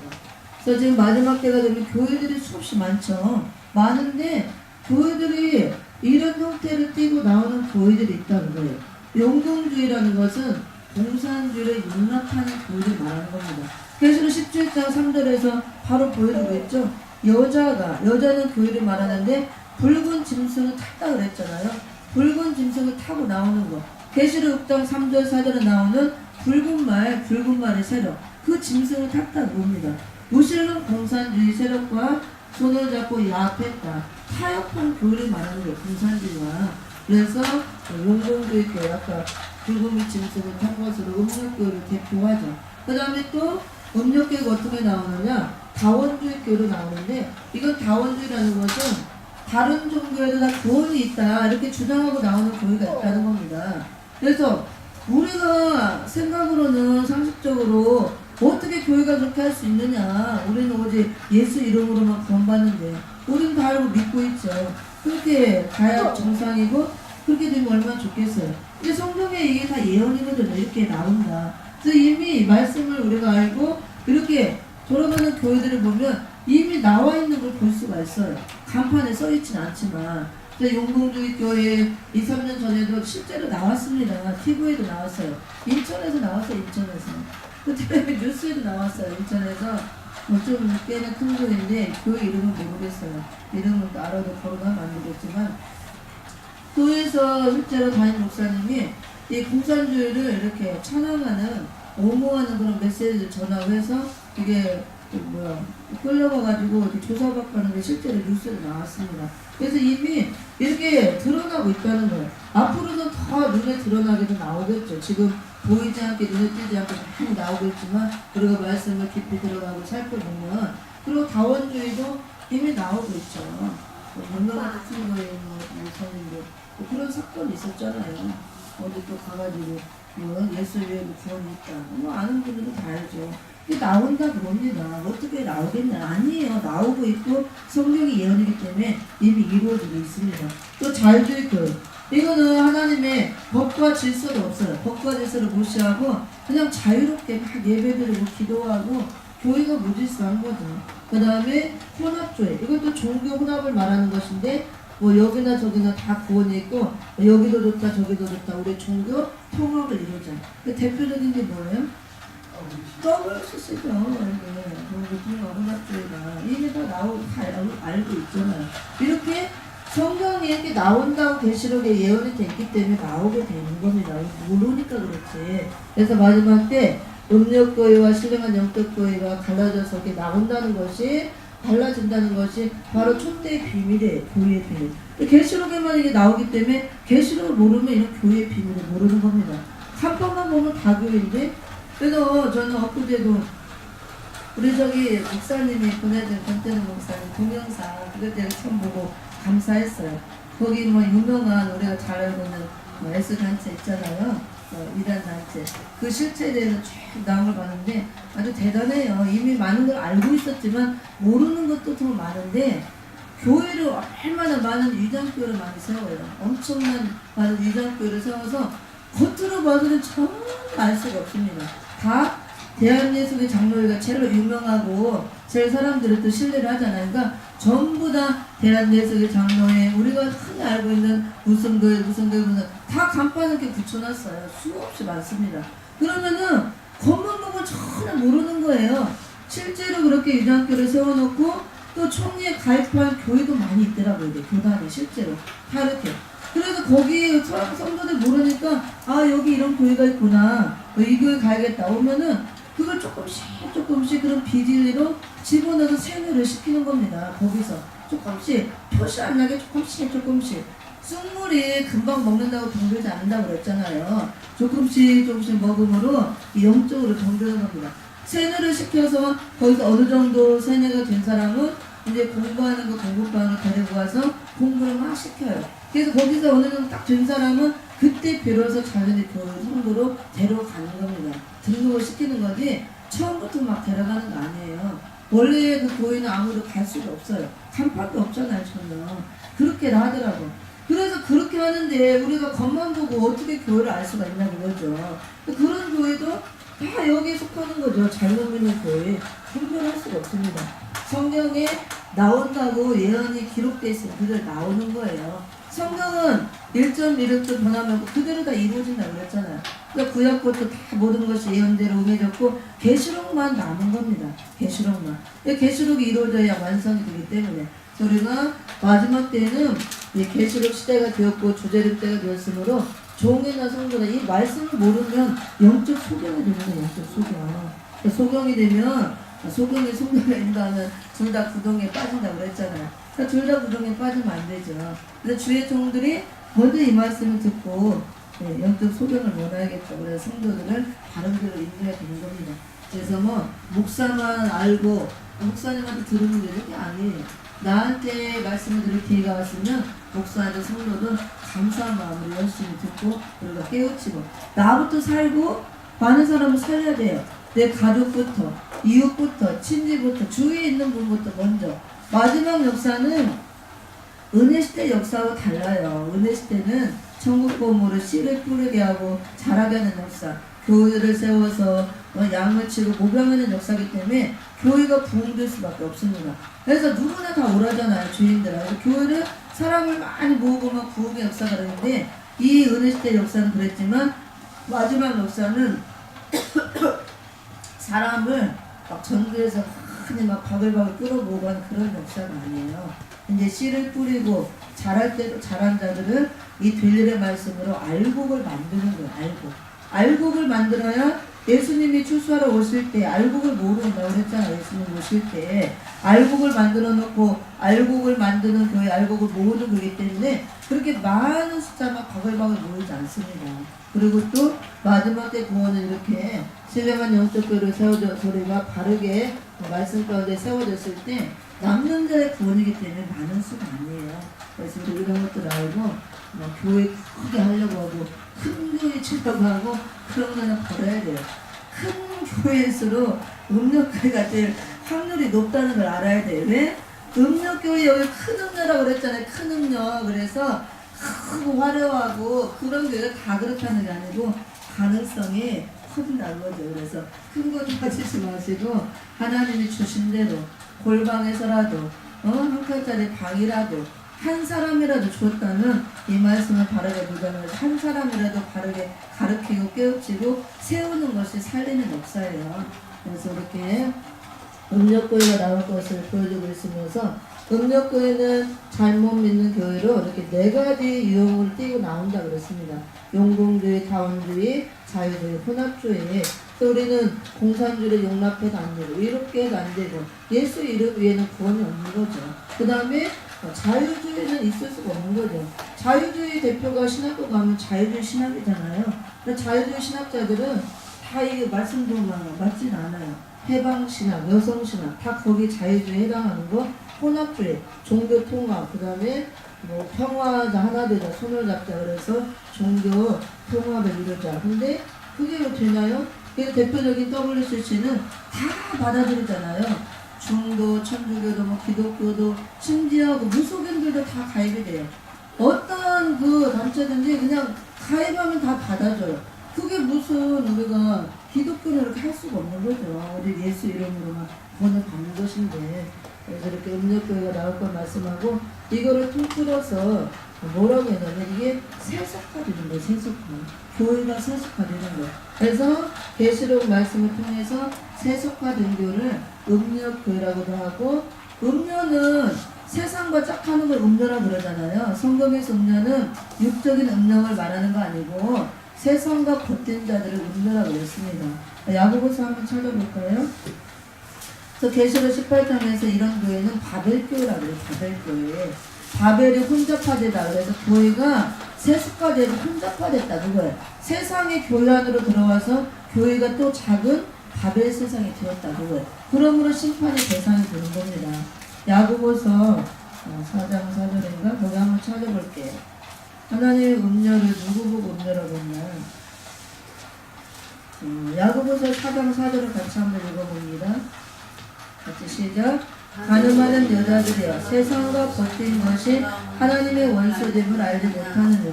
그런즉 누구든지 세상과 것이 되고자 하는 자는 스스로 하나님과 원수되게 하는 것입니다. 아멘. 여기서 하나님이 가늠하는 여자들이여 그랬죠. 육적 가늠을 말하는 게 아니에요. 영적 가늠하는 자들로서 세상과 겉되어 사는 자들을 가늠한다 그러고 하나님과 원수된 자 그랬습니다. 그럼 우리가 교회 다닌다는 것은 구별된 삶을 살아야 되잖아요. 세상과의 구별이죠. 구별된 자. 그런데 이런 교회라고 하면서 세상과 구별되지 못하고 오히려 교회가 세속화되면 그게 그래서 음력교회가 되는 겁니다. 가늠하는 자들, 세상과 겉된 자들을 가늠한다 그랬잖아요. 우리가 예수 믿는 자들은 구별되어 살아야 되니까 세상 사람과 똑같이 세상 쾌락을 따라 살지 않죠. 그러면 다 버리잖아요. 하나님 말씀 중심으로. 근데 마지막 때 교회가 이렇게 교회 안에 작은 세상에 들어와서 교회가 또 작은 세상을 이루고 바벨 세상이 되는 겁니다. 계시록 18장 가면은 바벨 세상을 하나님이 다 불태우고 무너뜨린다 그랬잖아요. 그래서 교회도 이렇게 잘못 믿는 교회가 되어서 세속화되어서 원력교회가 되고 바벨교회가 되면 하나님의 심판의 대상이 된다 그거예요. 어떻게 하나님의 교회가 심판받느냐. 예수 믿으면 다 구원받는데. 그럼 제가 한번 질문해 볼게요. 우리나라 대표적으로 큰 대형교회 성도가 얼마나 많습니까? 몇만 명, 몇십만 명 되는 교회 많죠? 그러면은 그 교회 그냥 쉽게 10만 명이라고 해볼게요. 어떤 큰 교회 10만 명이 지금 등록교회 다녀요. 그러면 10만 명이 다 구원받아도 천국 갈 수 있을까요, 거기? 다라고 대답할 분은 목사님들도 한 분도 없을 거예요. 그렇죠? 질문해보면. 여기 어떤 교회 되고, 여기 교회 성도가 지금 20만 명, 30만 명 있고, 등록이 돼 있어요. 지금 다녀요? 예배도 드리고. 그럼 교회 나오니까 이 30만 명이 다 구원받고 다 천국 갈 수 있습니까? 질문하면 반드시 다라고 대답할 목사가 없을 거라는 거예요. 거기는 반드시 30만 명이 등록되고 다녔어도 구원받을 자가 있고 받지 못할 자가 있고 그 안에 성령으로 거듭난 자가 있고 거듭나지 못한 자가 있고 교회 안에 다니면서도 예수를 부인한 자도 얼마든 있습니다. 예수 믿지 않는 불신앙자들이 엄청 많다고요. 교회 안에. 그게 이제 성경적으로 볼 때 그런 부류를 쭉정이라고 하는 거예요. 마지막 때. 마태복음 3장 16절 예수님 마지막 때 타작마당을 정하게 한다 그랬잖아요. 알곡과 쭉정이를 갈라서 쭉정이는 꺼지지 않는 불에 던지고 알곡과 곡간에 드리고 이게 요한계시록 말씀이 타작하는 말씀이에요. 심판의 말씀. 알곡과 쭉정이를 가르는 말씀. 그래서 우리가 은혜시대 역사는 갈라내는 역사가 아닙니다. 은혜시대 역사는 다 끌어모으는 역사예요. 누구든지 다 오라. 죄인들아 다 오라. 병든 자들아 오라. 예수 믿기만 해라. 그러면 다 구원해준다. 마지막 역사는 그렇게 이제 모든 사람 중에서 알곡과 쭉정이를 갈라내는 겁니다. 양과 염소를 갈라내고 좋은 고기 못된 고기를 갈라내는 거예요. 반석 위에 세워진 신앙과 모래 위에 세워진 신앙 갈라내는 역사입니다. 그 갈라내는 말씀이 바로 심판의 말씀, 요한계시록의 말씀이에요. 은혜 시대 역사는 갈라내고 뽑아내는 역사가 아니에요. 그냥 하나님 두 개 하는 거예요. 교회라는 한밭에 알곡과 그다음에 가라지와 쭉정이 같이 섞여서 나게 하고 한 줄기한 알곡과 쭉정이 같이 자라고 그때는 추수 때가 아니니까 예수님도 그냥 두라고 그랬잖아요. 그 다음에 교회라는 한 울타리 안에 양과 염소를 같이 공생하게 놔둬요. 양 같은 성도도 있지만 염소 같은 성도도 있잖아요. 마지막 때는 그게 아니에요. 갈라내는 겁니다. 그래서 지금은 요한계시록 말씀이 이제 열어져서 막 여기저기 전해지고 이게 가르는 역사가 시작됐다는 겁니다. 가른다고 해서 어떤 또 성도들이 이렇게 생각하더라고. 예수님이 너는 오른편에 양이니까 왼편에 그 말씀이 나오죠. 예수님이 와서 야 너는 양이니까 오른편으로 와라. 그게 아니고 말씀을 통해서 가르는 거예요. 마지막 때 쓰임받은 종들을 통해서 심판의 말씀으로 갈라내는 거지 예수님이 와서 양이니까 일로 오고 염소니까 일로 하는 게 아니라는 겁니다. 그래서 지금 이 마지막 때가 되어서 요한계시록 말씀이 전해진다는 것은 말씀으로 이미 가르는 역사가 시작됐다는 걸 말하는 거예요. 그래서 알곡이 될 자들은 이 말씀을 들으면 자꾸 아멘 아멘 하고 들어오는 거예요. 더 모아지고 우리가 이렇게 퀴즈를 하면 쭉정이 자꾸 날아가잖아요. 알곡은 이렇게 들어오고 그듯이 이 말씀이 퀴즈라는 거예요. 심판의 말씀으로 퀴즈. 그래서 알곡이 될 자들은 말씀이 꿀같이 달게 느껴지고 아멘 아멘 하고 자꾸 모여들고 이렇게 진리의 말씀을 중심으로 신령한 영적 교회로 자꾸 찾아오고 모여드는 겁니다. 그래서 마지막 때가 되면 지금은 영적으로 갈라져서 잘 분별 안 되지만 영적으로만 분별하지만 어느 시점에 가면 눈으로도 이제 확연하게 분별이 될 때가 와요. 음력교회와 신령한 영적교회 지금도 보이는데 뭐 이미 그래서 자꾸 갈라내서 이제 주님 올 때가 다 되면은 신령한 영적 교회는 알곡들만 모이는 거예요. 그 다음에 음력교회는 쭉정이들만 모이고 그래 갈라지는 겁니다. 그래서 우리가 이런 역사를 잘 알아야 되고 여러분한테 지우고 교회의 비밀에서 신령한 영적 교회와 음력교회로 갈라진다는 것이 아주 중요하죠. 별의 비밀과 교회의 비밀이 중요한 겁니다. 계시록 전체에 굴격이라고 할 수가 있어요. 그 다음에 음력교회가 네 가지 형태로 나온다고 그랬는데 이거는 이제 별의 비밀, 촛대 비밀이 굉장히 내용이 길어요. 상세하게 하면. 근데 오늘도 전부 다 상세하게 하진 않는 겁니다. 나중에 또 하고 그래도 이제 한번 보는데 음력교회 음력교회가 나올 것을 마지막 때에 나올 것을 예수님은 이미 사복음에서 예시를 해 놓으셨어요. 음력교회가 이제 마지막 때죠. 마지막 때 나올 것을 예수님이 사복음서 사복음에서 마태복음에 많이 나오죠. 사복음에서 이미 예시해 놓으셨다. 보여주었다는 거예요. 예시. 그리고 몰라서 그렇죠. 보여주셨다. 그래서 이것만 하고 오는데 마치겠는데요. 첫째로 마태복음 7장 24절부터 27절 그 다음에 마태복음 24장 40절 42절 마태복음 25장 1절 13절 마태복음 25장 32절로 34절 그 다음에 여기도 있다가 위에다 써야 됩니다. 마태복음 3장 16절 또 이제 계시록에 와서 계시록 22장 11절 이렇게 마지막 때 교회가 두 그루로 갈라질 것을 금초대 비밀로 보여주고 있고 갈라지는 것이 신령한 영적교와 음력교로 갈라질 걸 보여주고 이걸 비밀이라고 하죠. 비밀 교회의 비밀. 그래서 신령한 영적 교회는 많은 사람을 살리는 교회로 이렇게 들리는 말씀으로 무장해서 그런 햇빛 같은 진리의 말씀이 있고 또 그 말씀을 전하는 별빛 같은 신령한 종과 성도가 있고 합심해서 간절히 기도함으로 말세 사명자를 낳는 교회에 구원받는 교회. 반대로 음력교회는 아까 네 가지 형태를 띄고 나올 걸 보여주고, 그 다음에 사복음에 마태복음에서 이렇게 예수님이 미리 마지막 때 음력교회가 이렇게 나올 것을 예시를 해 놓으셨다 그거예요. 이거 뭐 내용을 다 아는 거야 아니면 여기 뭐냐면은 반석 위에 반석과 모래가 나오죠. 반석 위에 세운지, 그 다음에 여기는 모래 위에 세운지. 내용은 다 아는 건데 이제 성경을 그대로 모른다. 여기는 그 다음에 데려간다. 배를 갈자 밭을 갈자 데려가는 남녀가 나오고, 여기 버려진 자가 또 나오죠. 버려진 자. 똑같이 밭을 가고 배를 갈다. 여기는 열처녀 기호 나오죠. 그 다음에 기름 등불 준비한 5처녀. 준비한 5처녀 나오고, 이쪽은 반대로 기름 등불 준비하지 못한 5처녀. 기름 등불 준비하지 못한 5처녀 나오죠. 여기는 오른편에 있는 양과 같은 자들, 장세로부터 예배를 응하는 날을 받을 양과 같은 자들, 오른편에 있던 자들. 왼편에 있는 염소 같은 자들. 왼편. 여기는 마태복음 3장, 여기 알곡과 쪽정, 사장마다를 정해서 알곡과 쪽정이라 가른다고 했습니다. 쪽정.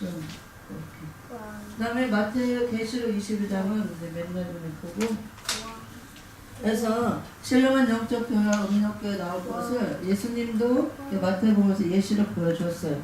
그래서 여기 이제 가운데로 이렇게 가르면 돼. 이렇게 갈라가지고, 이쪽은 반석 위에 세운 지. 반석은 예수 그리스도를 반석이라 그러죠. 반석 대신 예수 그리스도. 고린도전서 10장에도 나오고 거기 4절 이하에.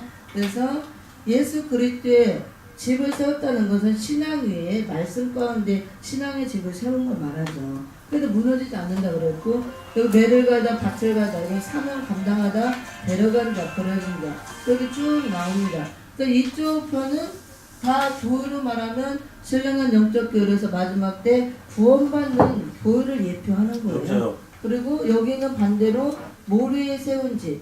모래는 비진리를 의미하는데, 예수를 믿으면서 잘못 믿어서 비진리를 받아들이고 비진리 가운데 신앙의 집을 세운 자는, 그래서 다 무너진다고 그랬잖아요. 그 다음에 버려둔 자. 똑같이 사명 감당했는데 어떤 사람은 데려가고 어떤 사람은 버려지고. 그 다음에 열처녀. 열처녀가 다 안 믿는 불신자가 아니에요. 여기 기름도 준비 못한 5처녀가 불신자가 아닙니다. 왜? 열처녀가 똑같이 다 이 등불을 들었죠. 처음에 똑같이 10명이. 그리고 누구를 기다렸어요? 열처녀가? 신랑을 기다렸죠. 그 신랑이 예수님이잖아요. 그럼 안 믿는 불신자가 신랑 기다려요? 예수도 안 믿고 예수님 모르는데 무슨 예수님이 신랑인지 뭔지 어떻게 알고 그 다음에 신랑을 예수님을 기다려요? 불신자는 예수를 모르기 때문에 신랑 예수도 모르고 기다리지 않습니다. 열처녀가 똑같이 신랑을 기다렸다는 것은 믿는 성도를 말하는 거예요. 은혜시대 때 다 믿는 성도, 열처녀, 성도들을 대표적으로 이렇게 보여준 거죠. 근데 틀린 점은 처음엔 똑같이 등불을 다 갖고 있었어요. 근데 예수님 올 때가 다 되니까 신랑이 왔을 때 슬기로운 5처녀는 등불은 똑같이 들었지만 따로 기름 준비를 했고, 미련한 5처녀는 따로 기름 준비를 못했잖아요. 그러니까 신랑이 밤중에 온다고 그랬잖아요. 밤중에 왔을 때 맞으러 나오라 그러니까 이 준비 못한 미련한 5처녀 등불에 꺼져간다고 그랬죠. 기름을 넣어야 등불이 안 꺼지는데 결국은 등불은 있었지만 기름이 없어서 다 꺼진 거죠. 그래서 기름 등불을 결국은 준비 못한 것이 되는 거예요. 주제를 때. 그래서 이 열처녀가 믿는 성도를 의미하는데, 여기 이제 읽어보면 잘 나와요. 기름 등불 준비했던 예배했던 5처녀는 들어가고, 5처녀는 사러 갔다가 문 닫히고 막 열어달라고 했더니 예수님 뭐라고 해요? 모른다고 부인하잖아요. 나는 모른다. 내가 부인을 당하면 끝나는 거야.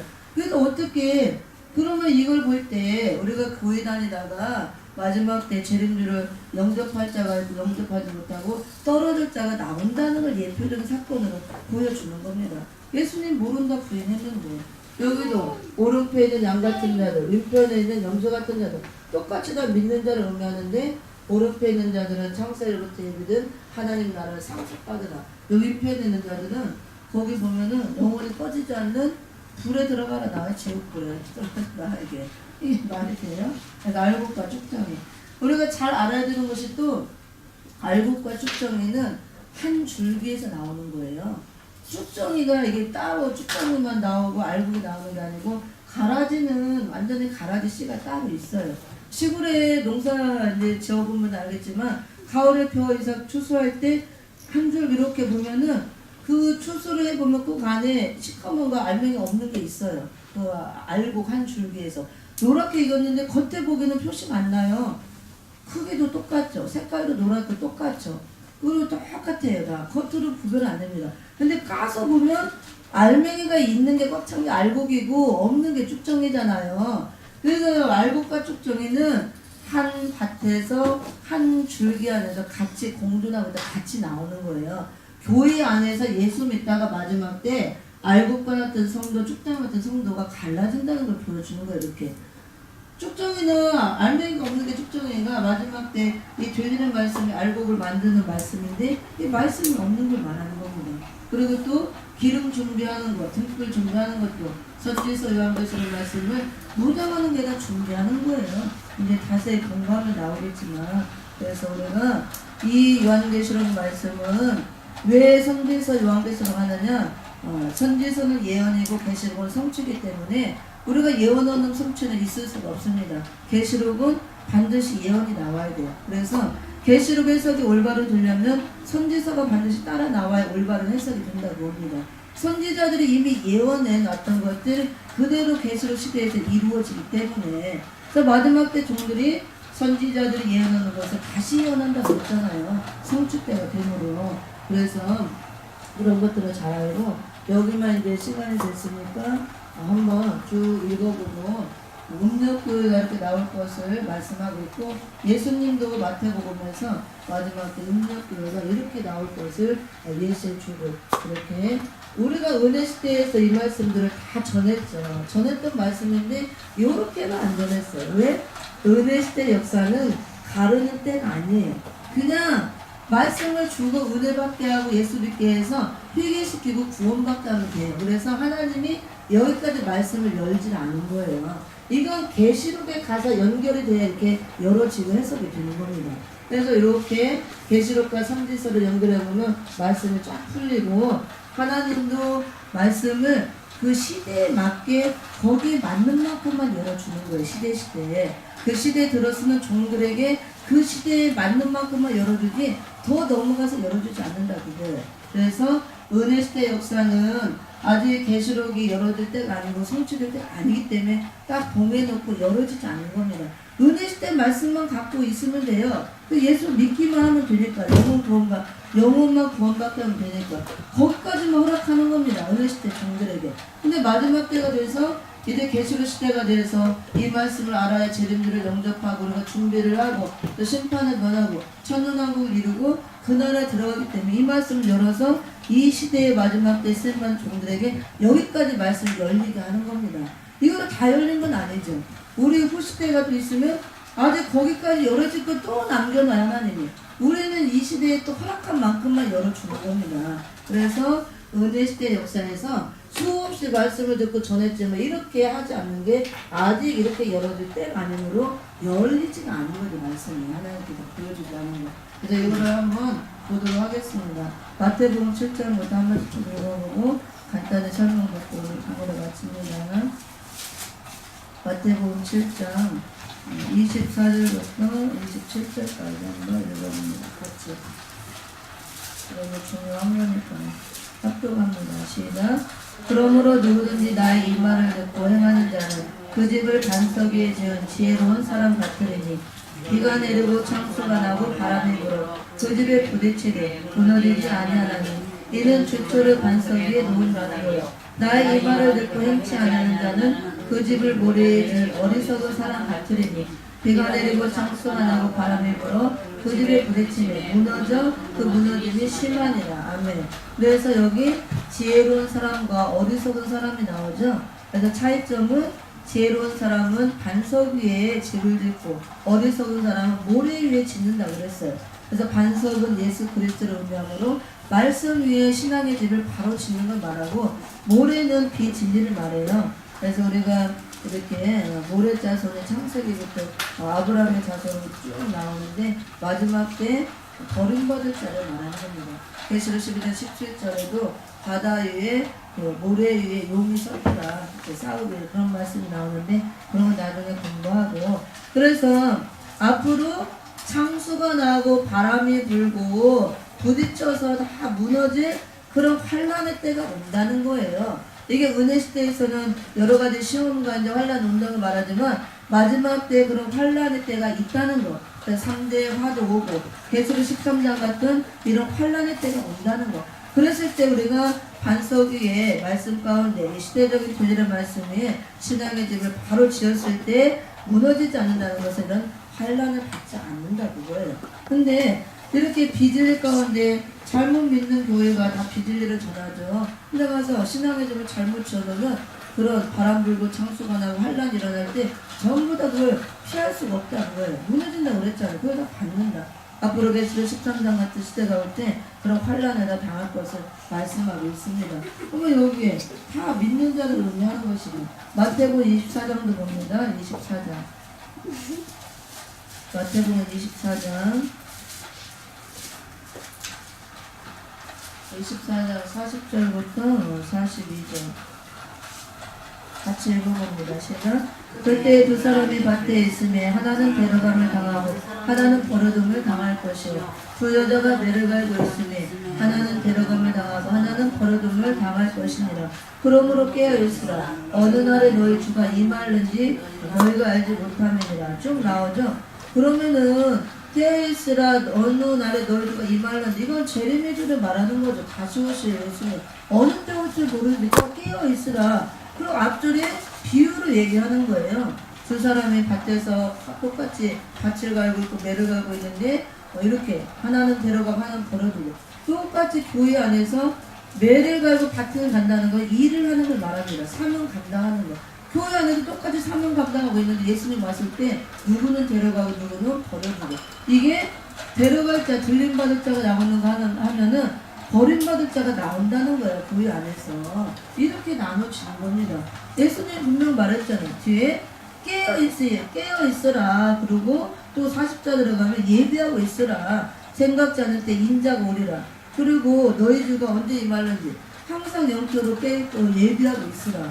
다 믿는 자들에게 하나님이 깨어있고 예비하고 있으라고 하죠. 안 믿는 자는 회개하고 예수를 믿으라고 하죠. 그 다음에 마태복음 25장 봅니다. 25장 1절 13절 좀 길지만 함께 같이 읽어봅니다.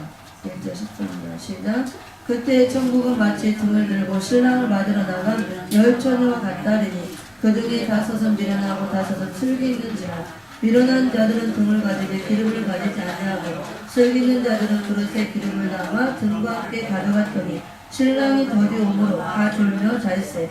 밤중에 소리가 나되 보라 신랑이 일어나 맞으러 나오라 하매 이에 그 처녀들이 다 일어나 등을 준비할세. 미련한 자들이 슬기 있는 자들에게 이르되 우리 등불이 꺼져가니 너희 기름을 좀 나눠달라 하거늘 슬기 있는 자들이 대답하여 가로되 우리와 너희 쓰기에 다 부족할까 하노니 차라리 타는 자들에게 가서 너희 쓸 것을 사라 하니 저희가 사러 간 동안에 신랑이 오므로 예비하였던 자들은 함께 혼인잔치에 들어가고 문은 닫힌지라. 그 후에 남은 자들 처녀들이 와서 가로되 주여 주여 우리에게 열어주소서. 대답하여 가로되 진실로 너에게 이르노니 내가 너희를 알지 못하노라 하였느니라. 그런즉 깨어있으라. 너희는 그날의 것이를 알지 못하느니라. 아멘. 아까 마태복음 24장 40절 42절에서도 깨어있으라. 주님이 언제 올지 모른다고 그랬죠? 예비하고 있으라. 똑같잖아요. 여기도 열 처녀가 똑같이 이렇게 신랑을 맞으러 나갔다 그랬어요. 등을 두고 신랑 예수님을 기다린다는 거죠. 똑같이 5절에 신랑이 더디움으로 다 신랑 예수를 기다리는 거죠. 교회가 믿는 자들이. 근데 밤중에 소리가 나게 신랑이로다 맞으러 나오라. 예수님은 밤중에 온다 그랬어요. 흑암이 깊을 때. 그래서 지금 다 졸며 잔다고 그랬죠. 오전에 설명했듯이 지금 영적 흑암 시대에서 교회가 영적으로 다 졸며 잔다고 그래요. 재림에 주님도 관심도 없고 또 어떻게 준비해야 될지 이 계시록 말씀 열어주는데도 흑암을 다 가려서 졸며 잠으로 깨닫지도 못하고 듣지도 않고 관심이 없다는 거예요. 맞을 준비도 못하고 그냥 무작정 막연하게 있으면 만나겠지 오겠지 절대 그게 아니에요.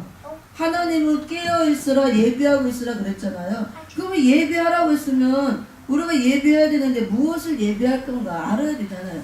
성경에서 분명히 다 나와요. 계시록 공부하면 첫째로 기름 등불 세마포 예고 죄와 상관없는 몸이 되어야 되고 다 준비를 해야 된다고 봅니다.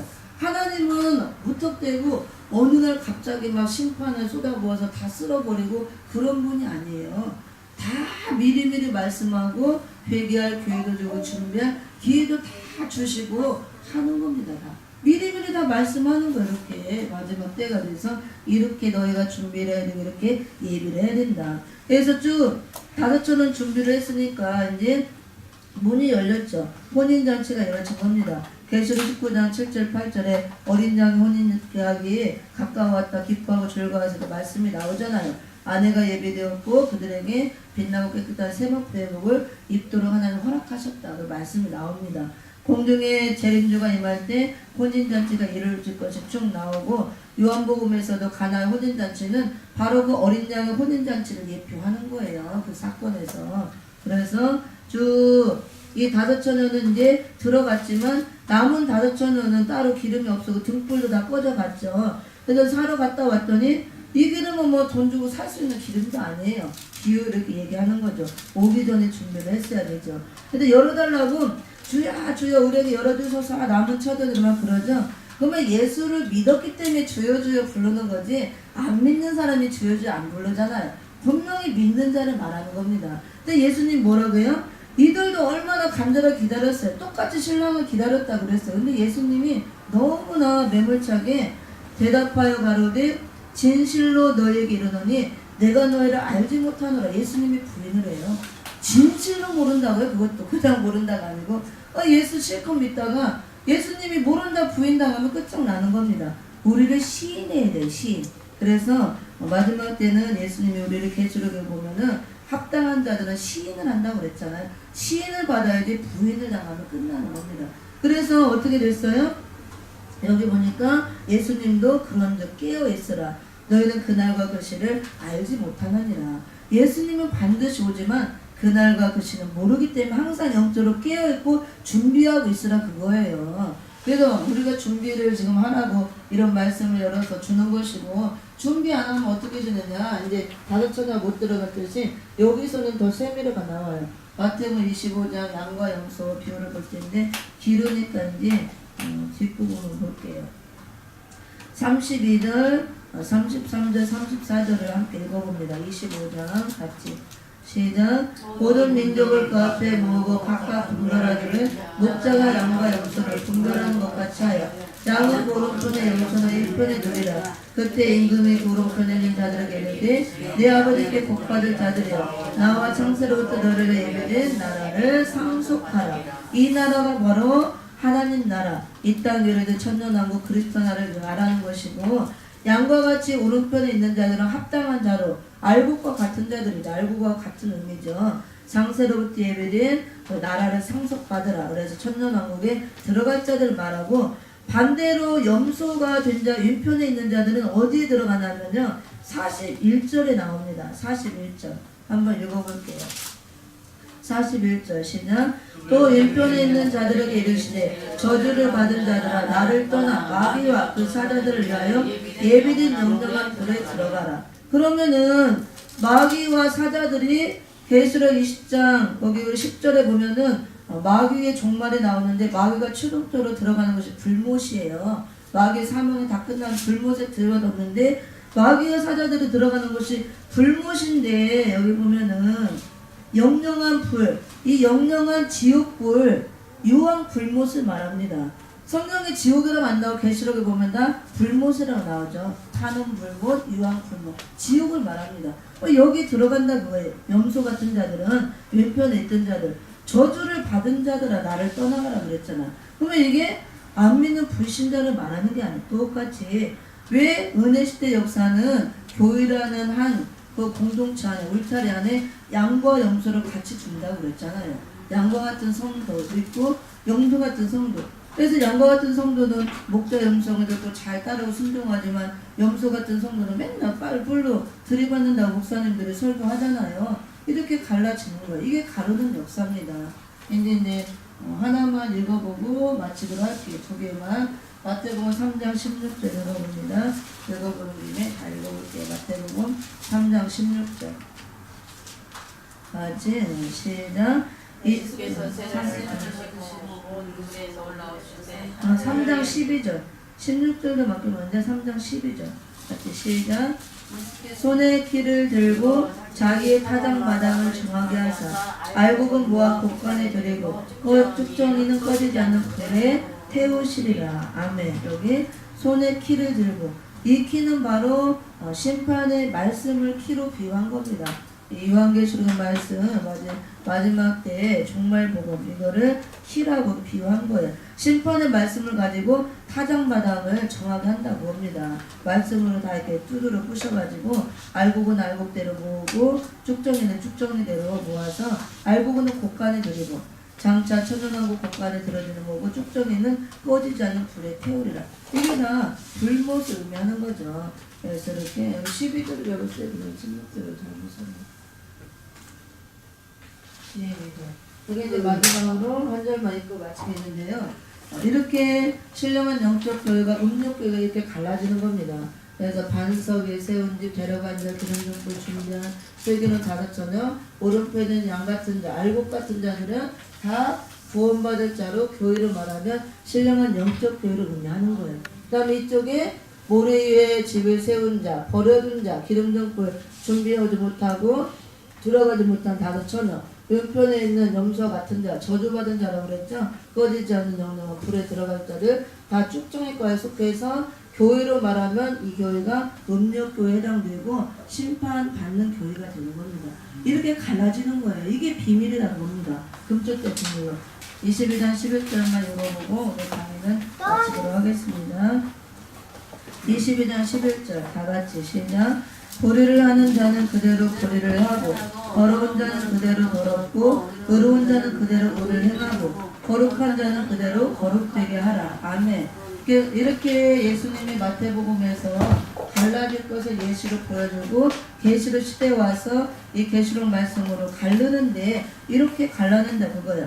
21장 11절 같이 불의한 자는 그대로 불의를 하게 그대로 두라 그거예요. 또 의로운 자는 의로운 그대로 두고 더러운 자는 더러운 행동을 하는 그대로 두고 거룩한 자는 그대로 두라. 이게 거룩한 자, 그다음에 의로운 자, 그다음 불의한 자, 더러운 자 가르는 거예요.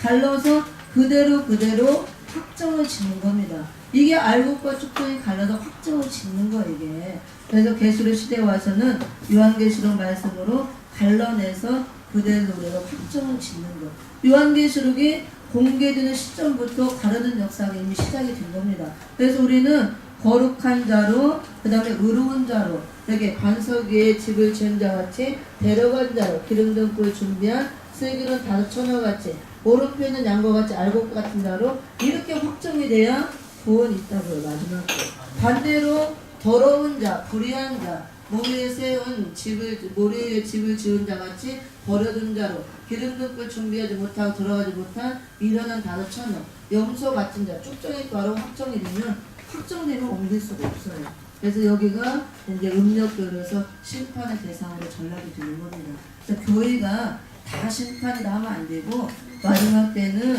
이렇게 촛대의 비밀에서 교회의 비밀을 보여줄 때 신령한 영적 교회 음력교로 갈라진다는 것을 비밀로 보이고 이렇게 갈라진다 그거예요. 그래서 신령한 영적 교회는 구원받는 교회, 음력 교회는 심판받는 교회. 신령한 교회는 바르게 잘 믿는 교회, 음력교회는 잘못 믿는 교회. 이게 금초대 비밀이에요. 별의 비밀도 붙들린 별, 살리는 종, 떨어진 별, 죽이는 종. 이게 비밀이라고 합니다. 그래서 별의 비밀과 이 촛대 비밀이 계시록의 골격이라고 할 수가 있어요. 왜? 주의 종에 대한 것과 교회에 대한 것이 가장 중요하잖아요. 이거를 잘 우리가 말씀을 배워야 되고, 이제 오늘 처음으로 시작했습니다. 작년에 6월달부터 해서 6개월 하고 3개월 방학했다가 오늘부터 다시 계시록 시작했는데, 이렇게 하나님이 여러분을 초청했습니다. 시대적인 말씀 분야에서 내 시대적인 사명을 깨닫고 이 말씀을 시대적으로 묻혀서 많은 사람을 살리라고, 교회들에게 전해서 교회들을 살리라고 나를 불러주셨으니 이 막중한 사명을 깨달으시고 계속적으로 나와서 말씀 무장해 주시기를 부탁을 드립니다.